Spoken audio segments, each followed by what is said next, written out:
Hi, everyone, and welcome to the Brim Fishing Project. This episode is going to be a double header of the Queensland Team Series. So I've missed a couple of rounds up there. So I'm going back to round 6 and round 8. And for this episode, there'll be 2 interviews for each of the competition days. So what I might do is roll the intros. I'll introduce round 6. Then we will do the interviews for round 6, and I'll come back and reintroduce for round 8 and run through all the tides and all that sort of stuff in the middle of the show. All right, here's the intros and we'll get straight into it. Here we go. Welcome to the Brim Fishing Project. This is where you need to be every Tuesday to find out all the latest tips and tricks to help you target brim on lures. You'll get to hear from some of Australia's elite brim competition anglers and see how they were able to achieve their results in competitions around the country. Now, here's your host, the 2019 Hobie Kayak Fishing World Champion, Andrew Deeth.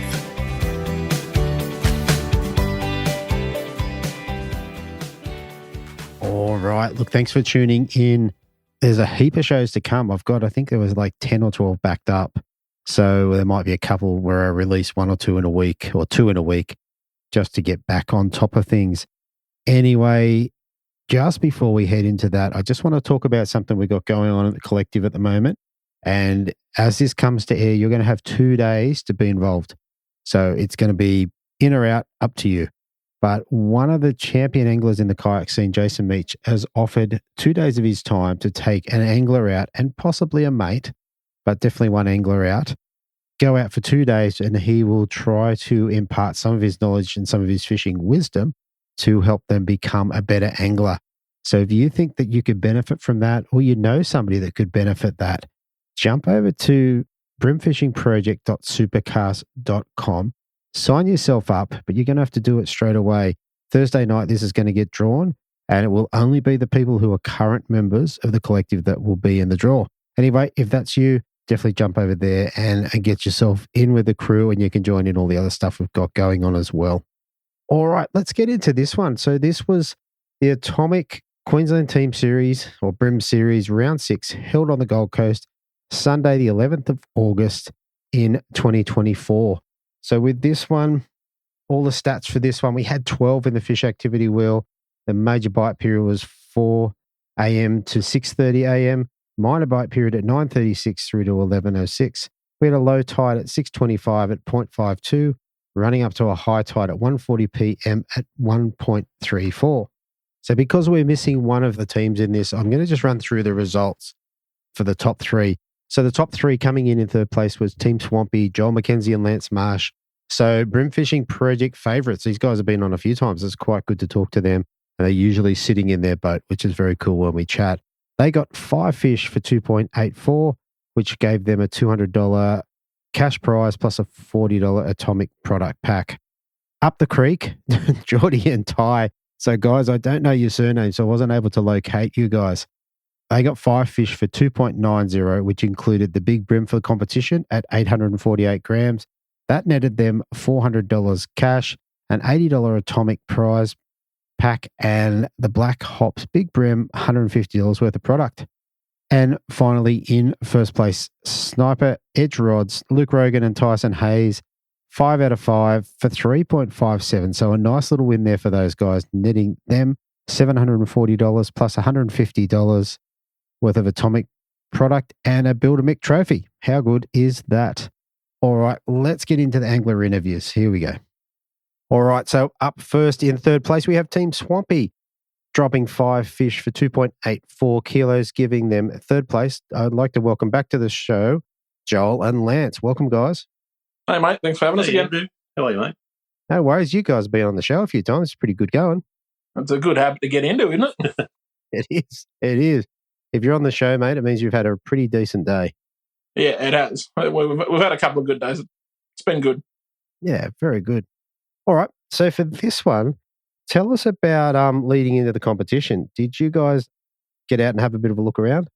I think we had a little bit of a pre-fish probably a couple of weeks beforehand. It kind of led in. I think there was another little competition as well before, and everyone's kind of been fishing up that way. But yeah, we've got the boat already. We've been doing a lot up at the pin, just having a look around. We've we've spoke to people like Mick Horn up there trying to chase threadies and things like that up there. So it's been good taking the boat up there and having a bit of a run around and getting out of the actual Gold Coast canals. So we've had a bit of an explore around the Pin, and that's where we kind of spent the whole competition. Yeah. I think, and you can correct me if I'm wrong, the last time we spoke, I think the boat was only new and you did a big run in the rain. Does that sound about right? It was, yeah. We did a run up the opposite end of the coast. We went up past the casino. Yeah. In not great weather. No, horrible weather by the time we came back. Fair enough. All right. Well, look, in your pre-fishing, did you kind of work out any patterns or did you have a plan going into the comp day? Not so much. There's a couple of banks up there that it's no secret for anyone. All the boys kind of know the spots up there, especially that time of year when it's a bit colder, where a lot of the fish kind of school up, and you can fish 2 or 3 banks there and just cast plastics, crabs, whatever you want at the bank, and just pick fish off. Like I said to you before, we've been playing with the active target a bit lately, so we did swing it around at one stage and found a school that was kind of out in the middle of a bank, which we wouldn't have even seen or even thought about casting. I actually got a 1.2 kilo fish off that, which was pretty cool. The kind of fish that you never catch on a comp day, of course. But yeah. But yeah. No, we've had a bit of fun up the Pin just playing around. Okay, fair enough. All right, well, let's roll around to comp day. Now, that was a little while ago. What sort of day was it? Was it all right? I think the wind came up a little bit later, but it was a perfect morning to start.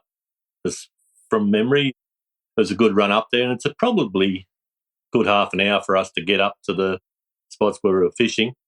I let Joel drive because I have had a couple of problems with sandbanks up there and my navigation skills. So we won't go any further with that. So I let Joel drive. Yep. Yeah, but we got up there and then the wind did come out of the south, so we had to punch home into it eventually. But it did also hinder our fishing spots a bit too because they were open to the southerly. But yeah, it didn't help.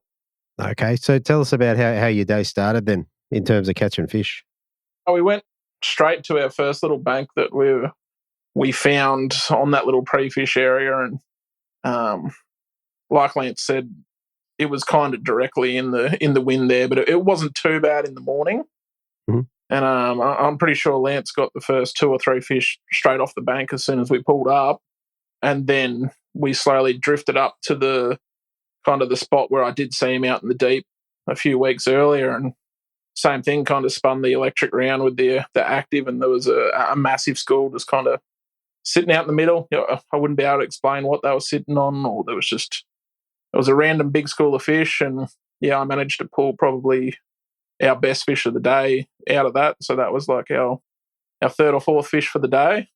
Right. So let me just stop you there. So did you spot them on the side scan first, or did you just scan around with the active target? No, well, we originally found them because the wind was blowing with the current and everything, and it was pushing the boat around so much. So it was only because I spun the electric to try and get away from the bank and get us further into the middle of the river that we actually spotted them out wide.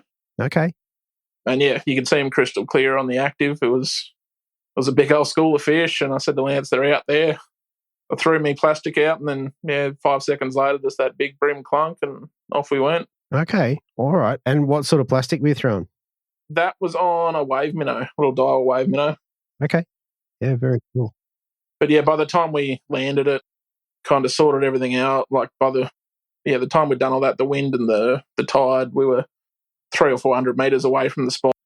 Yeah, we didn't actually spot lock the boat or anything like that. We just kind of kept drifting, and like we said, it was hard to fish out in the open there. You couldn't stay where you needed to be.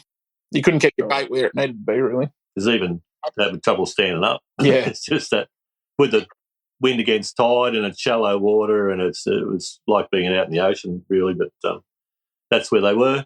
Right. Yeah, we ended up just ducking back. There's a little spot near Crusoe Island that basically it's directly protected from a southerly, and fish there. The same thing, it's a bank that plenty of guys have fished and know about. But yeah, the only reason we kept going back there was just to purely get out of the wind, and we still kept picking fish up along that bank. And then you'd get kind of you'd get the idea that you could sneak back out again because it didn't feel that bad in behind this island, and then you'd sneak over to another spot and it was still blowing and it was still just really hard to fish it. All right. So you've picked off, have you got a bag by now? Like as a day, like when did you fill your bag? I think we had it pretty quick. It was only an hour or so and we had a bag. Yeah. Well, like I said, I think Lance picked up the first two within 3 casts kind of thing. They were only smaller fish, but they were legal fish that went in the bag. I got that big one, and then, within another half an hour, we had the bag. So, like everyone, it's always nice to have 5 in the bag, and then you can just keep fishing. Fair enough. And in terms of your predominant lure, was it just soft plastics or? Lance has probably got a new favourite now that I don't think he's taken off since he won come second at the Tweed with. Yeah, just the old Z-Man prawn, mate. I've become a bit of a fan. Yeah, I don't know why. Just everyone seems to like and I've sort of gone off that, just a little bit bigger profile with the prawn. And yeah, I don't even do anything with it. I just let it sit out there and do its own thing, drift around in the current or whatever. But I don't like loading it up as far as weight. I like to let them drift around, and with the wind and tide and everything we had that day, it was good early with the smaller jig heads, but I'm not a fan of going real heavy with jig heads. I'd rather try a blade or something else, you know what I mean? It's just but yeah, that's my new favourite, even though it's been around for 100 years. I seem to be doing quite well on it. Yeah, okay. And sorry, it actually dropped out there. Which prawn was it? Just the Z-Man. Yeah, okay. Yeah, just the motor oil, dirty oil. Just those horrible colours. I think he went through about 3 bags of them, and while he did that, I just kind of cycled through. Like I said, the way the Daiwa prawn and a cranker crab, they were the 3 rods I just kind of recycled through. But yeah, Lance just had that on the whole time. Yeah, okay. All right. And Lance, what jig head were you running it on? I think it was 16. Yeah. Daiwa. I think he went up to about an 8 when it was really ripping, but it was just too hard again. I was basically just fishing it and watching the line, it was big belly in the line. Didn't matter what you had on, you still had a belly, it was just one of those days. Yeah. But yeah, when it got a bit, we fished Caruso and I put a heavier jigger on there, basically only because it's 8 metres compared to 2 where we were fishing. Yeah. Different. Yeah. Try to fish it as low as I can. Yeah, absolutely. And then in terms of the fishing, was there anything else that's worth covering? Like, did you drop anything that was disappointing or? I don't think so. I think just the biggest disappointment was we knew that school of fish was on that point and we just couldn't get your lures like in front of them. Like we cycled between those 3 spots and we kept going back. Lance was probably getting sick of me because I kept wanting to go back to that spot, but it was just, like you said, it was a horrible spot to fish in. You were falling out of the boat almost, and you couldn't. I was chucking my line as far as I could upstream, trying to get the line in the water.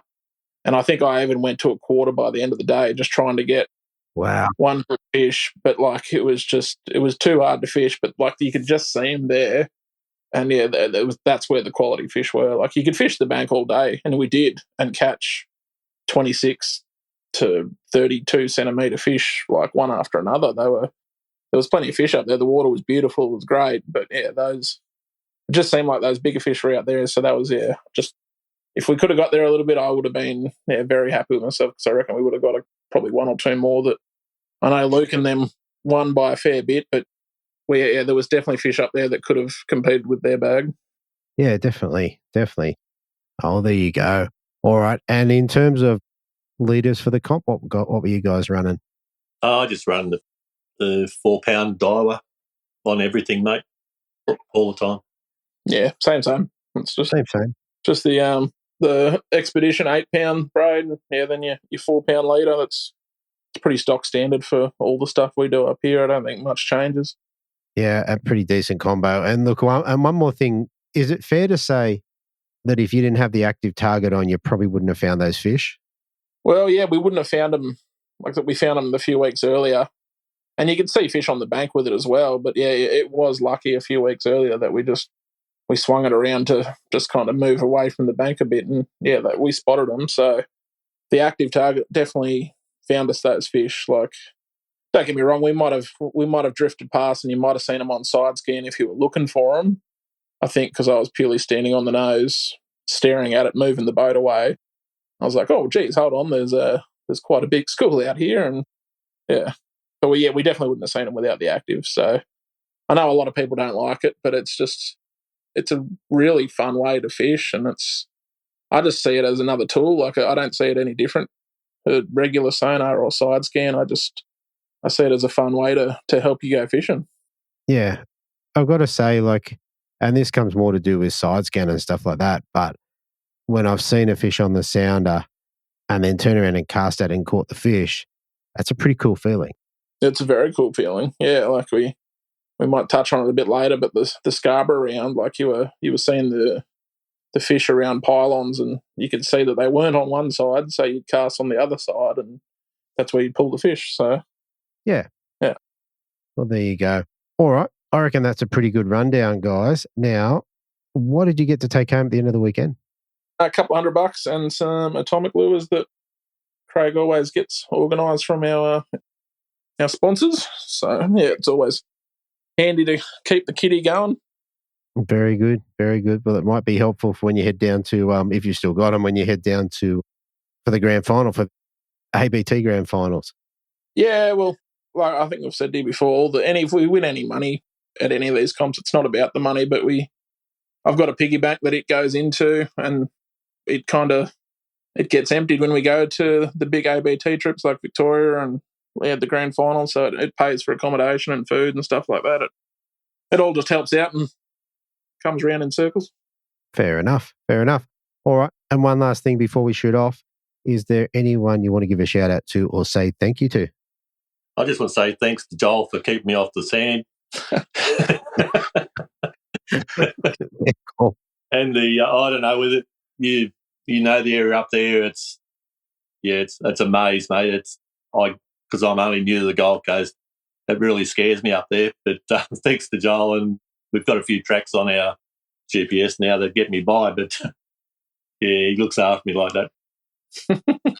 Very good. All I'd say is when you're traveling along there, make sure your lanyard's connected so that if it all turns pear-shaped, your motor cuts off. Yeah, well, I have trouble figuring out which way is in and out up there.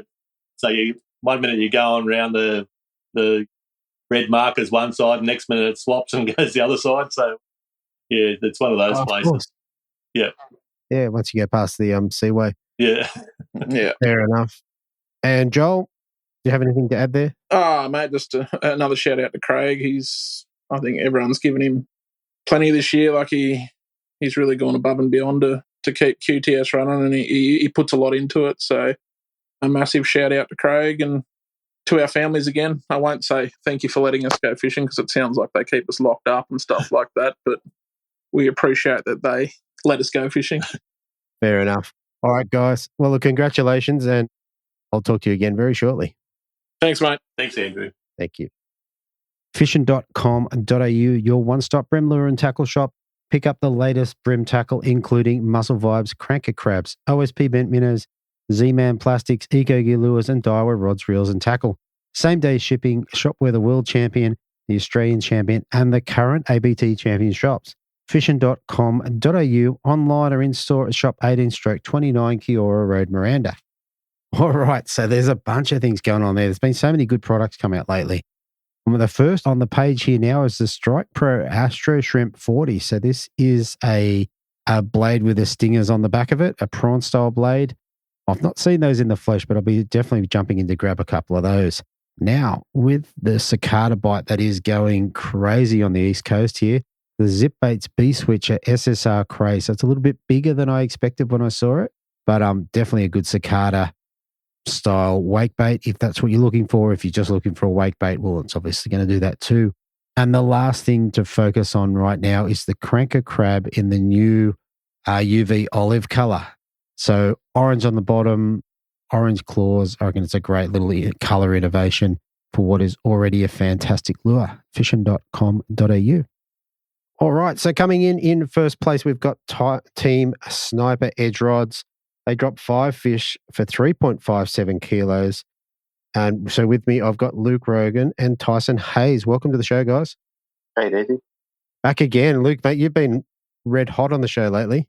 Yeah, I'm hoping I can keep it up. Yeah. Well, we'll see in a couple of weeks. We'll see in a week, hey? Yeah, that's it. Can only hope. Yep, that's it.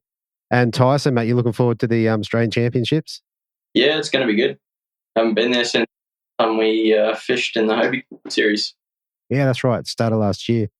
We talk about going back there, but then we just don't. Hey, Tyson. We're like, no, let's go to Foster or somewhere else. True. Foster's close.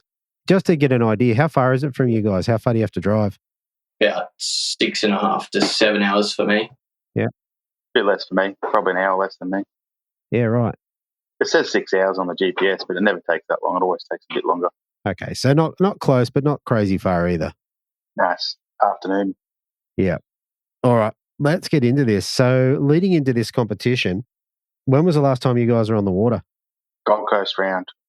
A Hobie round. Tell us how that went. Good. Fair enough. Okay, I won that one, which I'm happy about. Definitely as winner. And look, we spoke beforehand and you said that was pretty much your pre-fish leading into this comp. Yep, pretty much. All right, cool. All right, so given that, tell us what you did on comp day. Just we have a bit of a milk run we like to do at Sovereign Island. Tyson's got spots that he likes to fish, and I've got spots that I like to fish. And I guess, I don't know, what did we start on, Tyson? I can't remember. Did we start on boat holes?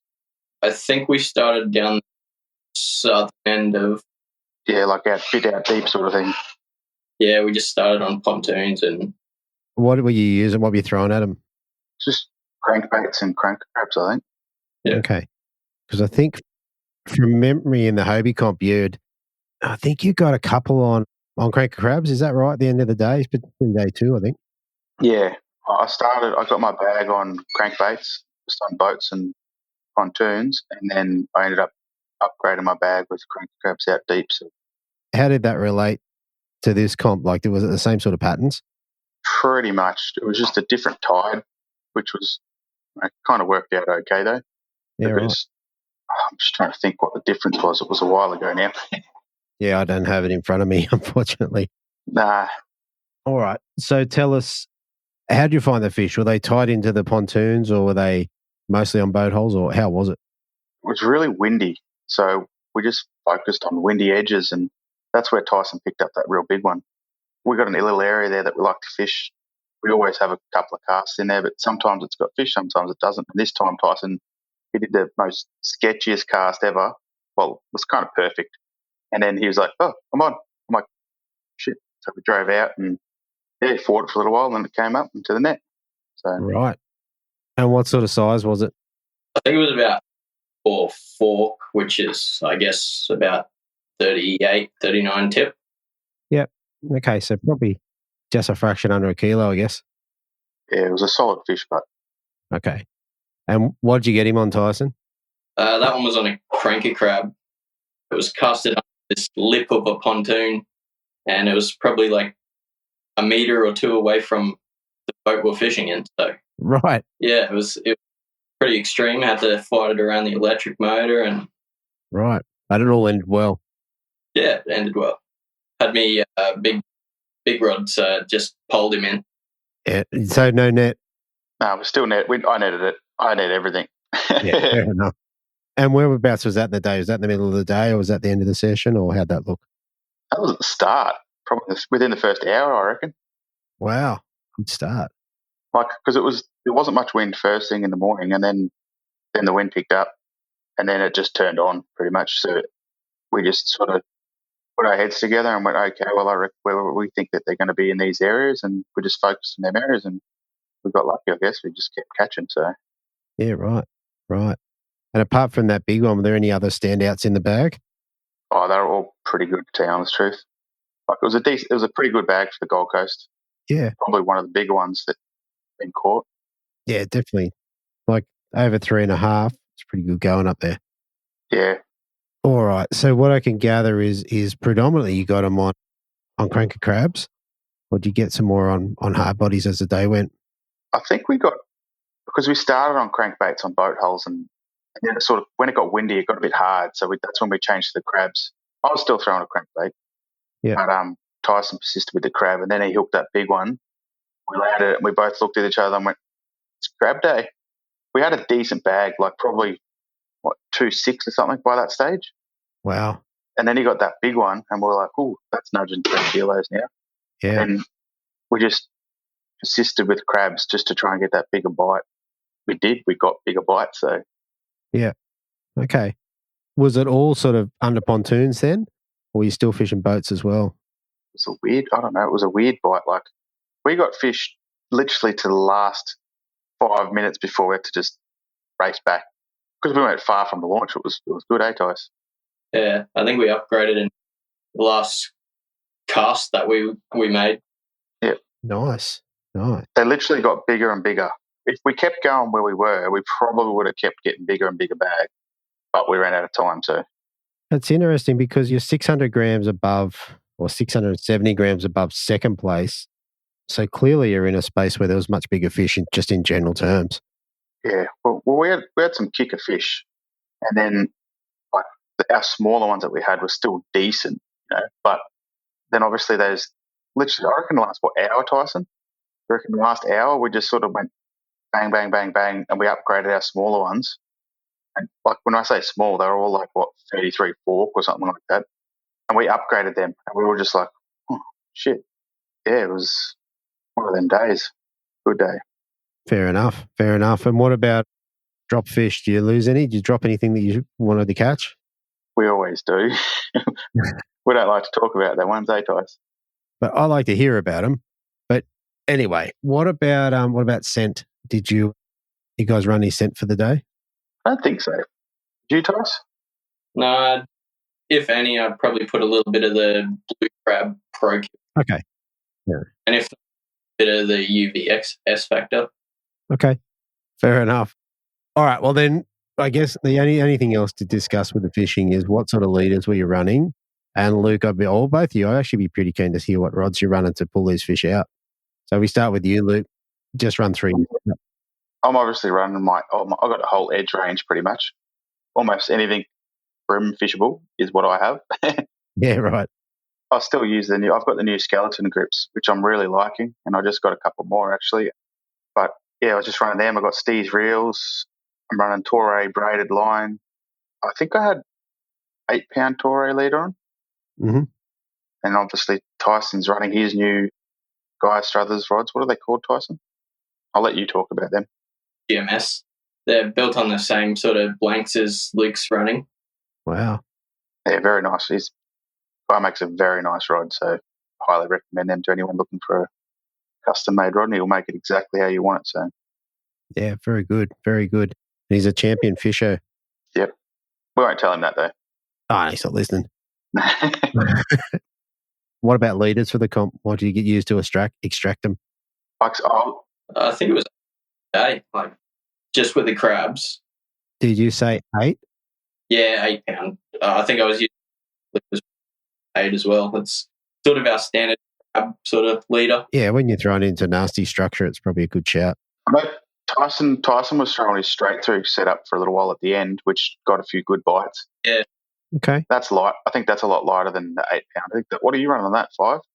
The last upgrade that I got, I put a crab on 3 pound just. Yeah, that's right. To see. And it worked. I dropped down straight away. Bang. I think you lost the first one you hooked. And I was like, why have you got that silly string shit on?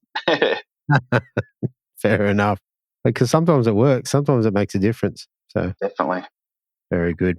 All right, guys. I reckon that's brilliant. For coming in first place with this one, I know it's a while ago, but do you remember what you got to take home? I can't remember. It was a while ago, sorry. I'd say it was around the 740 mark and $150 in Atomic. Yeah, that's right. Yeah, we did get some good gear. And a trophy or some trophies from Builder Mick. Yep. No, we got a lovely trophy. He makes a really nice trophy. Yeah, we got an Atomic pack. I think we gave that to Wade's young girl. Lily? Yeah, we gave that to her because we thought, she's a gun little angler, so. Yeah, no, that's very good. Very good. All right. Well, look, one last thing before we shoot off then. Is there anyone you want to give a shout out to or say thank you to?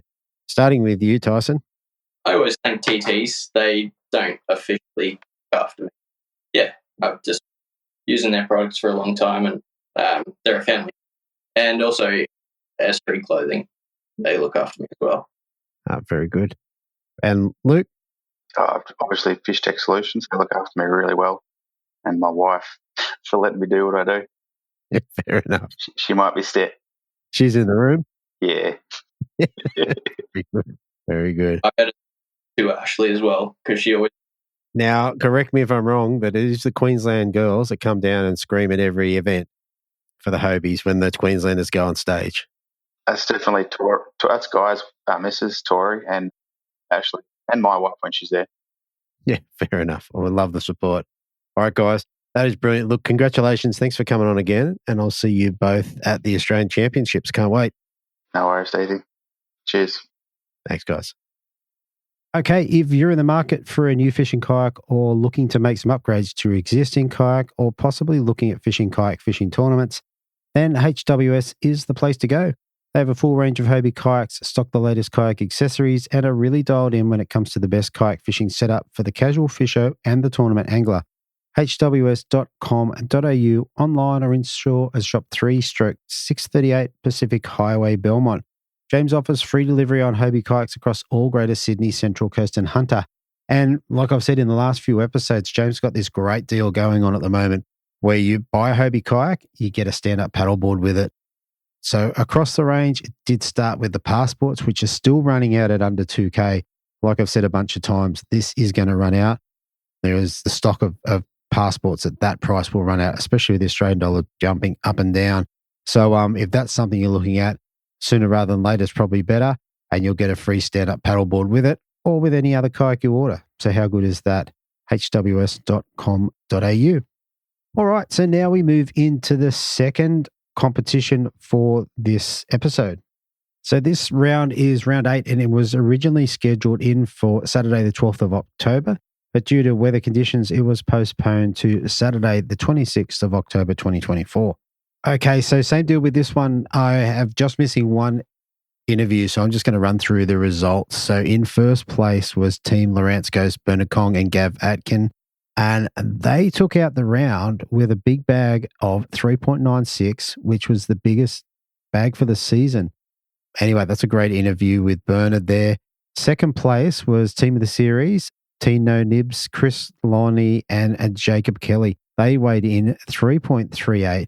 Including the events and series, Big Hop Brim at 1.11 kilos, and rounding out the top 3 was again Geordie and Ty, who I don't know their last names, who just had 5 bites, but they were the right ones, ending up with 3.16, and their junior Big Brim was caught by Izzy Cook at 664 grams.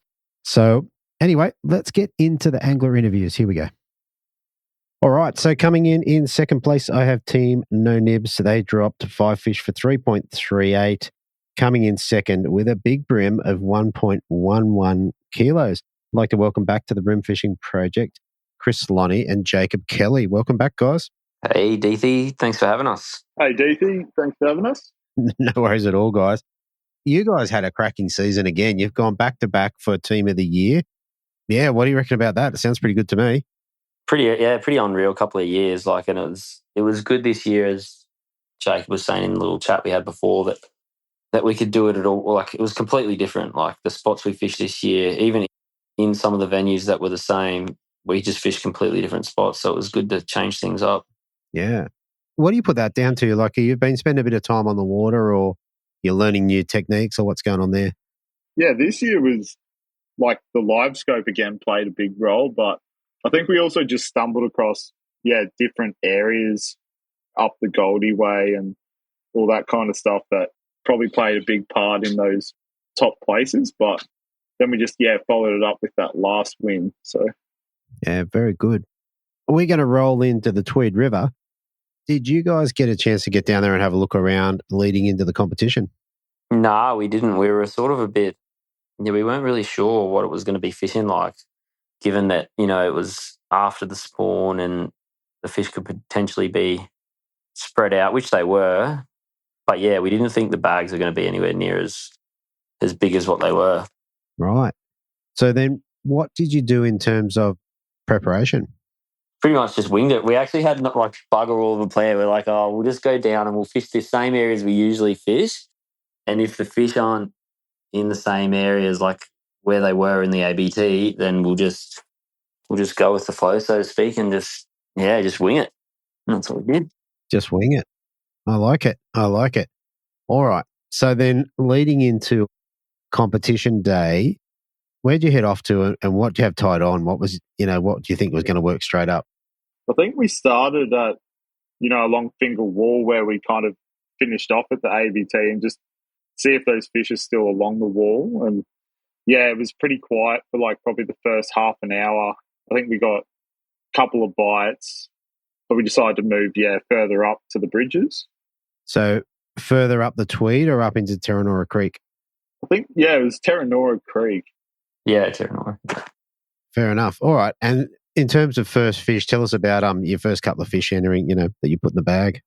Yeah, to be honest, we sort of struggled for like the first, maybe hour and a half. I don't think we might not have had a fish till like, I don't know, like 8:30 or 8 or 8:30 or something like that. Yeah, we didn't get anything on Finger Wall, which was like not normal. And then we rolled around to the Boyd's Bay Bridge, and I think we caught a couple there, but they were pretty small. Might have been one or two. And then, so we were kind of a little bit like frazzled first up. But no, it's good. It's good to sort of, throw you out of your comfort zone, I guess. Definitely. And on the bridge, were you targeting with crabs or mussels or what that looked like? I think mainly crabs for that period of time. I don't think we got anything on crank. There was a fair bit of flow at that time, which was good. So we're just kind of casting the crab up parallel to the pylons and just letting the current bring it back. But I think it started to slow up a little bit, the current. So that's when we made our move, like up to the trawlers and into the canals just to see what's happening there. Yeah. Okay. And then moving on, so you had a couple of small fish. How'd fish 3 and 4 kind of hit the bag? Yeah, we rolled into the trawlers and we could see a couple of fish under some of the boats, and then so we sort of changed it up and fished something we don't usually fish that much anymore these days, and went for like lightly weighted aquas. Right. And we got a bag. We got a bag pretty quickly after that, which was good to get the monkey off the back. I think we had sort of like maybe a few around 28, and then the other two were sort of just tippers. Yeah. And then we sort of came across one of the boats up there, and they were absolutely stacked under it, and got a pretty cool double hookup. Right. So, okay, so you came across one of the moored boats. For whatever reason, the fish were loaded underneath it. Yeah, I think like they just kind of moved boat to boat. You get a few of those resident fish, and I guess we try and position the boat, right up the back and kind of get right up where probably not a lot of people cast. And we were just using like cranks and aquas. Yeah, I think we had a double hook up on that combination. Nice. So that's good. So you got your full bag. You're starting to look into upgrades. It's probably a pretty good morning, I'd imagine. Yeah, they were both, with that double hookup, they were both like really solid upgrades. One of them ended up being big brim, and then one of them was a 31 forker. So it was sort of like, wow, our bag went from pretty measly to pretty decent. Pretty decent. All right. Tell me about the big brim. Who got it and what did you get it on? That one was on an aqua, and it was sort of in between the pontoon and the boat, and it peeled off. It was the boat that was loaded up with fish, and then it peeled off sort of into that gap, like that gap in between the pontoon and the boat, because like I cast in pretty deep there. It ate it straight away, like smoked it. And then I was like to Jake, net. And then I was like, no, seriously, net. And he's like, oh, no, I can't. I'm hooked up as well. And then I was like, oh, okay. I looked over and I saw his fish. I was like, oh, well, he's kind of got to just pay attention to his fish as well. So I ended up netting it myself, and then quickly got it out of the net, and then I think we netted his as well. How good is that? Yeah, it's unreal. One of the rare times we needed 2 nets. Yeah, that's it. Very good. All right. So what time of the day is this? Are we at now? I think that would have been around maybe 9 o'clock, 9:30, maybe. I think it was getting around that tide change. I could be wrong, but I just know that something wasn't happening at the bridge, and that's what made us move. So I'm guessing it was current, but yeah, it was mid-morning, I'd say. Yeah, very good. All right, so you'll be starting to get a bit happy. You've got a couple of decent upgrades. You've got a full bag. You're feeling good. So where'd you head off to? How'd you try and upgrade again? We kind of just rolled into the canals. There's a little set of canals around there that from time to time can hold pretty good fish.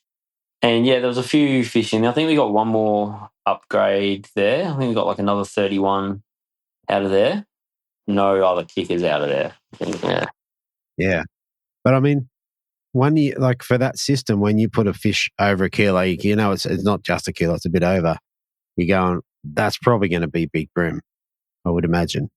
Yeah, we saw Bernie and Gav land a really good one, so we weren't sure. And he said it was about a kilo, so we weren't 100% sure, given like how much the weights seem to fluctuate at Tweed, you know, like depending on season. So we weren't quite sure whether it was. We knew it was a big fish, but we weren't quite sure just whether it was going to seal up big bream or not.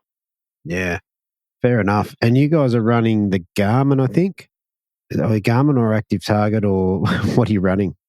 Yeah, I'm just running like a 9 FM app 9-inch. Yeah, Garmin with live scope at the front. With live scope. Yeah. The question was, did the live scope help you in this comp? Yeah, I'd say like it always sort of seems to save a lot of time. Like we don't really fish areas as for anywhere near as long if there's not fish there. And like the one around the trawlers and stuff, you can see the fish visually with your eyes, so you don't really need a live scope there. But yeah, like it always sort of plays a part. Yeah, right. Yeah, very cool. Where'd you move on to kind of wrap up your day? I think we went back to Finger Wall just to give it a go, because we usually like it when, that tide's really ripping. And, it was getting to the bottom of the tide, which is pretty good along there. But, I think from memory, we only got one other upgrade, and then I lost a really good fish. But there was nothing I could do. It just crimped the treble. So, I wasn't pulling too hard. It's just one of those things that happen. Yeah, just got it. Oh, there you go. Well, either way, I mean, you guys weighed in at what was a really decent bag, took out big bream. I guess if you had to replay the day again, would you do anything different?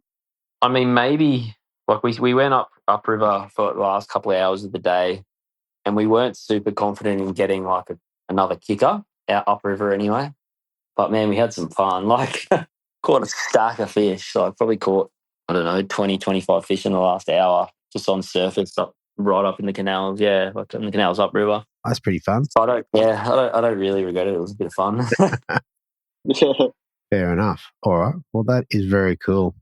All right. And in terms of lures, from what I can understand, aquas, hard bodies, and anything much else? I think maybe one on a crab or two on a crab, but yeah, one or two on a crab, wasn't it? Yeah, we didn't really catch heaps of fish on crabs this time, which was interesting. Yeah.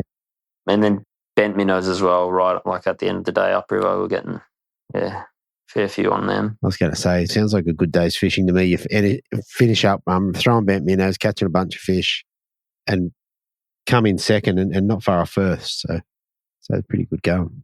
Yeah, it was one of the funnest sessions I reckon I've had all year. It was unreal, really good fun. Very good. Yeah, the Tweed's been a really good system this year.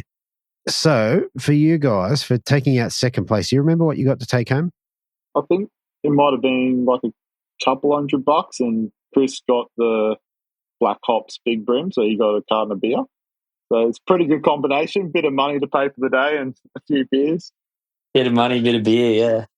Can't go wrong with that. That seems to make people happy. All right. What about Team of the Series? How'd they recognise that? So we got a couple of trophies for the mantelpiece.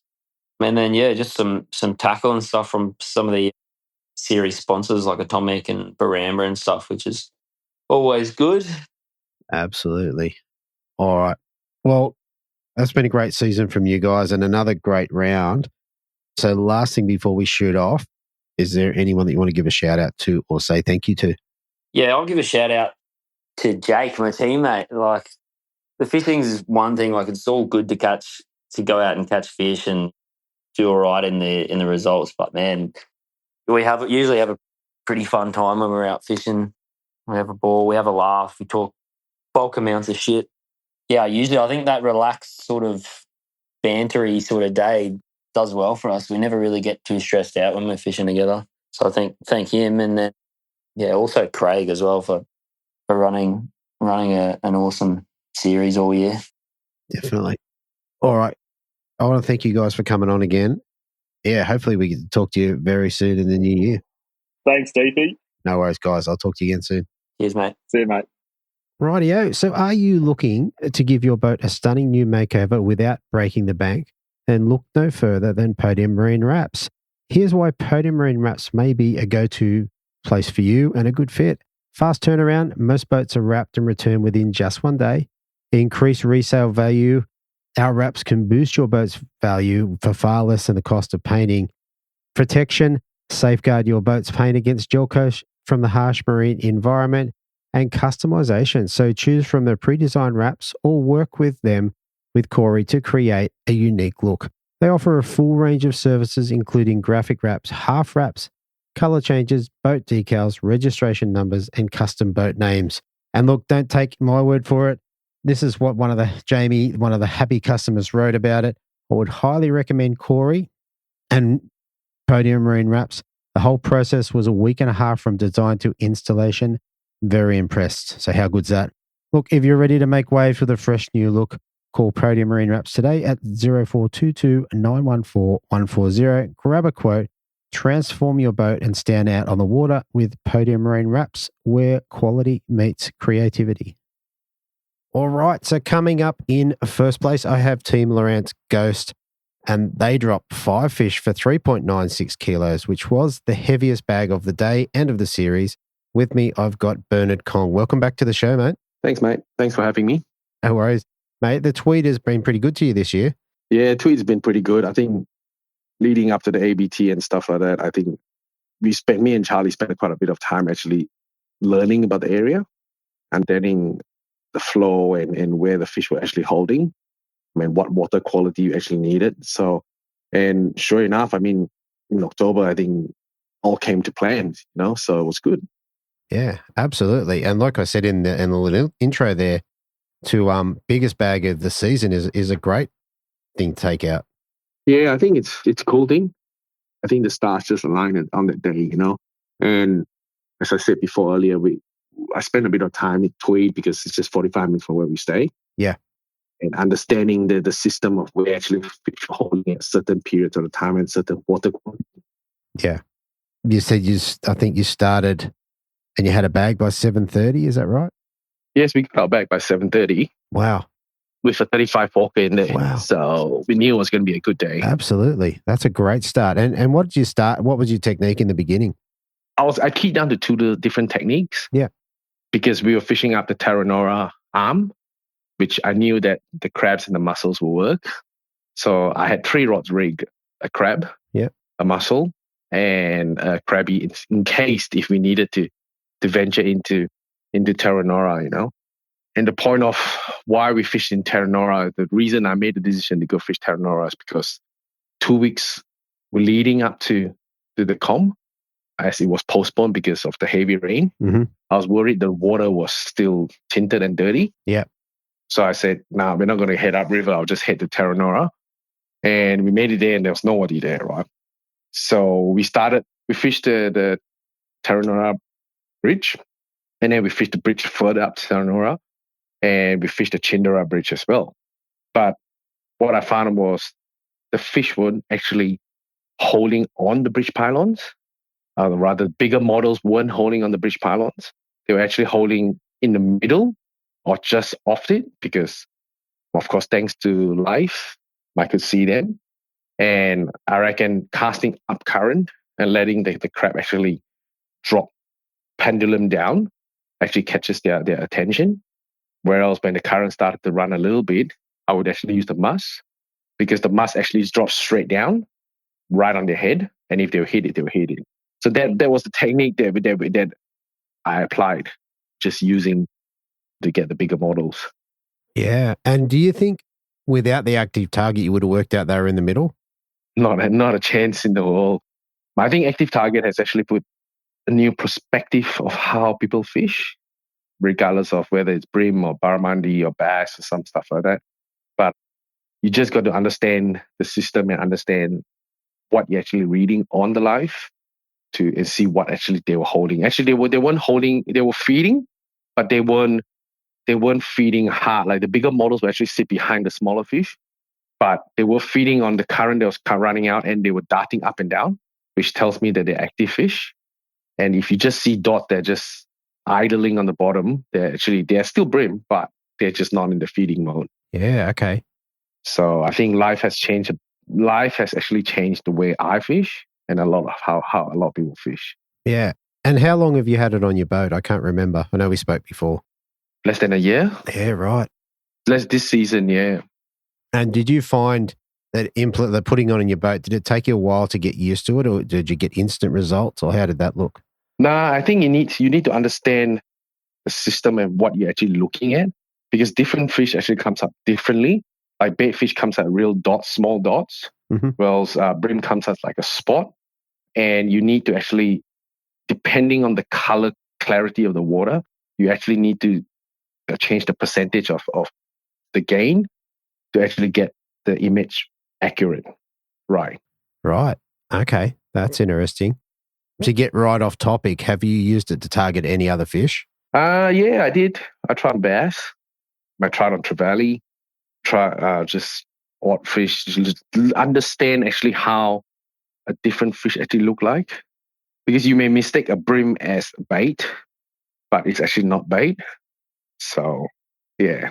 Wow, that's interesting. I've got one on its way. I'm pretty keen to have a go at it. So you should. Yes, soon. Probably by the time this comes to air, mine will be on the kayak. So awesome. All right. So you started and you got some fish early. How'd the rest of the day go? Like you had a good one early. How'd you go about upgrading? So I think from memory we had 2 27s, the first two cars, and then I got the 35 on the third cars.